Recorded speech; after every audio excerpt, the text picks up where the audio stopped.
बड़ी खबर आपको देंगे। ड्रामा निगार खलीलुर रहमान कमर के हनी ट्रैप और अगवा का केस। मुलजिमा आमना उरूज, मुलजिम ममनून हैदर और जिशान को 7 साल कैद की सजा सुना दी गई है। बात कर लेते हैं, अब्दुर्रहमान हमें ज्वाइन कर रहे हैं। अब्दुर्रहमान बताएगा क्या कार्रवाई हुई है।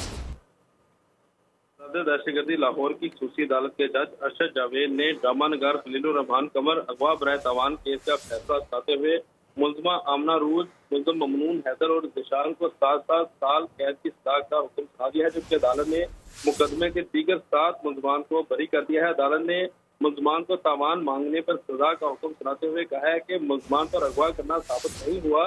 अदालत ने मुकदमा 8 माह से तक जो है जेर समात रहा, जबकि मुलजिमा आमना रूज और शरीक मुलजमान पर झांसा देकर खलीलुर रहमान कमर को अपने फ्लैट पर बुला कर अगवा करने और छुपकर वीडियो बनाने, तावान और अगवा करने के इल्जाम के तहत मुकदमा दर्ज था, जबकि खलीलुर रहमान कमर के वकील मुदस्सर चौधरी थे उनकी वकालत करते रहे। राइट, ठीक है अब्दुर्रहमान, आपका बहुत शुक्रिया अपडेट करने के लिए। सब्सक्राइब करें और बेल दबाएं ताकि कोई खबर रह न जाए।